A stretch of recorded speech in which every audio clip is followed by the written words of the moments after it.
ಎಲ್ಲ ರೈತ ಬಾಂಧವರಿಗೆ ನಮಸ್ಕಾರ. ಇಲ್ಲಿ ತುಂಬ ಜನ ಕಮೆಂಟನ್ನು ಮಾಡ್ತಾಯಿದ್ರು 2026 ಮತ್ತು 27ರ ಒಂದು ಎಲ್ಲ ಬೆಳೆಗಳ ರೇಟು ಯಾವ ರೀತಿ ಇರುತ್ತೆ. ಬರೀ ನೀವು ಈರುಳ್ಳಿ ಬಗ್ಗೆನೇ ಅಷ್ಟೇ ಹೇಳ್ತಾ ಇದ್ರೆ ಇಲ್ಲಿ ಎಲ್ಲ ಬೆಳೆಗಳ ಬಗ್ಗೆನೂ ರೇಟ್ಗಳನ್ನು ತಿಳಿಸಿ ಮುಂದಿನ ದಿನಗಳಲ್ಲಿ ರೇಟನ್ನು ಯಾವ ರೀತಿ ಇರ್ತದ ಅಂತೇಳಿ ತುಂಬ ಜನ ಕೇಳ್ತಿದ್ರು. ಇವತ್ತಿನ ವಿಡಿಯೋದಲ್ಲಿ ನಾವು ಎಲ್ಲ ಬೆಳೆಗಳ ಒಂದು ರೇಟನ್ನು ಇವಾಗ ಗೋರ್ಮೆಂಟು ಕೇಂದ್ರ ಸರ್ಕಾರ ಯಾವ ಬೆಳೆಗೆ ಫಿಕ್ಸ್ ರೇಟನ್ನು ಮಾಡಿದೆ ಅಂತಕ್ಕಂಥದ್ದನ್ನು ಈ ವಿಡಿಯೋದಲ್ಲಿ ನೋಡ್ತಾ ಹೋಗೋಣ.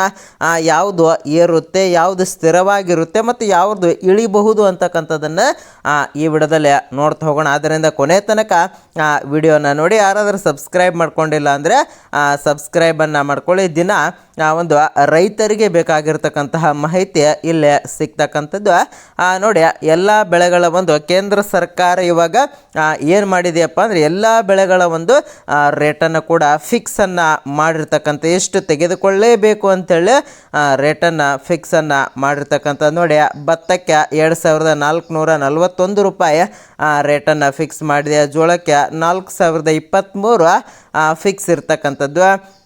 ಇನ್ನು ಸಜ್ಜೆಗೆ 2900 ಇರ್ತಕ್ಕಂಥದ್ದು. ರಾಗಿಗೆ 5205 ರೂಪಾಯಿ ಇರ್ತಕ್ಕಂಥದ್ದು. ಮೆಕ್ಕೆಜೋಳಕ್ಕೆ ಇವಾಗ ಮತ್ತೆ ರೇಟು ಒಂದು 2410 ಕೇಂದ್ರ ಸರ್ಕಾರ ಫಿಕ್ಸನ್ನು ಮಾಡಿರ್ತಕ್ಕಂಥ. ತೊಗರಿಗೆ 8450 ಇರ್ತಕ್ಕಂಥ ತೊಗರಿ ರೇಟು ಇನ್ನೂ ಕೂಡ 10,000 ಗಡಿ ದಾಣ್ತಕ್ಕಂಥ ಒಂದು ಇದು ಇರ್ತಕ್ಕಂಥ. ಇನ್ನು ಹೆಸರು ಕೂಡ 8780 ಇರ್ತಕ್ಕಂಥದ್ದು. ಅದೇ ರೀತಿ ಉದ್ದು 8200 ಇರ್ತಕ್ಕಂಥ. ನೋಡಿ, 8200. ಶೇಂಗಾ ಅಂತಕ್ಕಂಥದ್ದು 7517 ಒಂದು ಪ್ರತಿ ಕ್ವಿಂಟಲ್ಗೆ ಇರ್ತಕ್ಕಂಥ. ಇನ್ನು ಸೂರ್ಯಕಾಂತಿ 8343 ರೇಟನ್ನು ಇರ್ತಕ್ಕಂಥದ್ದು. ಇನ್ನು ಸೋಯಾಬೀನ್ ಅಂತಕ್ಕಂಥದ್ದು 5708 ಇದ್ರೆ ಎಳ್ಳು ಅಂತಕ್ಕಂಥದ್ದು 10,346 ಇರ್ತಕ್ಕಂಥ. ಅದೇ ರೀತಿ ಹುಚ್ಚೆಳ್ಳು ಕೂಡ 10,052 ಇರ್ತಕ್ಕಂಥದ್ದು. ಇನ್ನು ಹತ್ತಿ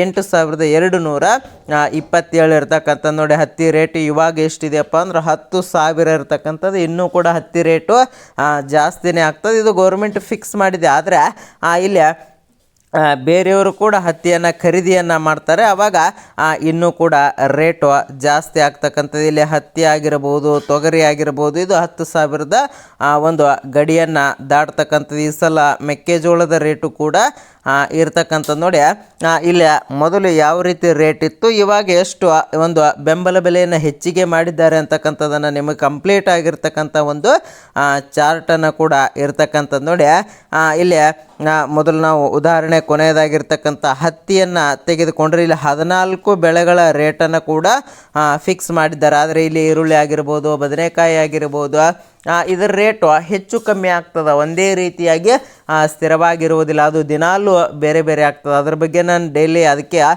ಈರುಳ್ಳಿಯ ರೇಟ್ ಬಗ್ಗೆ ವಿಡಿಯೋನ ಮಾಡ್ತಾ ಇರ್ತೇನೆ.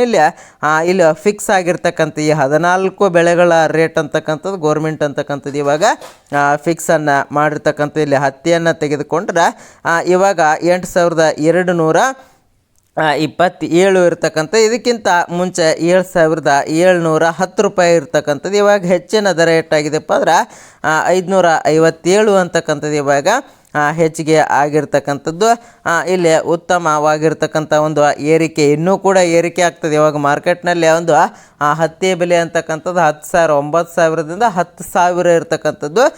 ಇನ್ನೂ ಕೂಡ ಜಾಸ್ತಿ ಆಗ್ತದೆ. ಈ ವರ್ಷ ಮಳೆಯ ಕೊರತೆಯಿಂದ ಎಲ್ಲಿಯೂ ಕೂಡ ಯಾವುದೇ ಬೆಳೆ ಬೆಳೆದಿಲ್ಲ. ಇದೇ ಬೆಳೆ ಅಂತಲ್ಲ, ಯಾವುದೇ ಬೆಳೆಯನ್ನು ಕೂಡ ಕರೆಕ್ಟಾಗಿ ಬೆಳೆದಿಲ್ಲ. ಇವಾಗ ಮಳೆ ಕೂಡ ಆಗ್ತಾಯಿದೆ. ಈರುಳ್ಳಿ ಬೆಳೆಯನ್ನು ಕೂಡ 100ರ ಗಡಿ ದಾಟುತ್ತೆ. ಇನ್ನು ಕೆಲವೇ ದಿನದಲ್ಲಿ 100 ರೂಪಾಯಿ ಗಡಿಯನ್ನು ಈರುಳ್ಳಿ ಕೂಡ ದಾಟ್ತಕ್ಕಂಥದ್ದು. ಯಾರೆಲ್ಲ ಈರುಳ್ಳಿ ಬೆಳೆದಿದ್ರೆ ಅವ್ರಿಗೆ ಕೂಡ ಉತ್ತಮವಾಗಿರ್ತಕ್ಕಂಥ ರೇಟ್ ಸಿಗ್ತಕ್ಕಂಥದ್ದು. ತೊಗರಿ ಬೆಳೆದಕ್ಕಂಥವ್ರಿಗೆ ಉತ್ತಮವಾದ ರೇಟ್ ಸಿಗ್ತದೆ.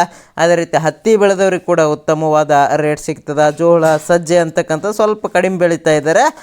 ಮೆಕ್ಕೆಜೋಳಕ್ಕೂ ಕೂಡ ಈ ಸಾರಿ ಉತ್ತಮವಾದ ಬೆಳೆಯನ್ನು ಸಿಗ್ತದೆ. ನೀವು ಯಾವ ಬೆಳೆಯನ್ನು ಬೆಳೆದಿದ್ದೀರಾ ಅಂತಕ್ಕಂಥದ್ದನ್ನು ಕಮೆಂಟನ್ನು ಮಾಡಿ. ನಾವು ಮುಂದಿನ ವಿಡಿಯೋದಲ್ಲಿ ಆ ಬೆಳೆಗಳ ರೇಟ್ ಆಗಿರ್ಬೋದು, ಯಾವ ರೀತಿಯ ಮುಂದಿನ ದಿನಮಾನಗಳಲ್ಲಿ ಇರ್ತದ ಅಂತಕ್ಕಂಥದ್ದನ್ನು ನೋಡ್ತಾ ಹೋಗೋಣ. ಈ ವಿಡಿಯೋನ ಇಲ್ಲಿಗೆ ಮುಗಿಸ್ತಾ ಇದ್ದೇನೆ. ಮುಂದಿನ ವಿಡಿಯೋದಲ್ಲಿ ಯಾವುದ್ರ ಬಗ್ಗೆ ವಿಡಿಯೋ ಬೇಕು ಅಂತಕ್ಕಂಥದ್ದನ್ನು ಕಮೆಂಟ್ ಮಾಡಿ ಅಂತ ಹೇಳ್ತೀವಿ. ವಿಡಿಯೋನ ಇಲ್ಲಿಗೆ ಮುಗಿಯುತ್ತೆ. ಜೈ ಹಿಂದ್.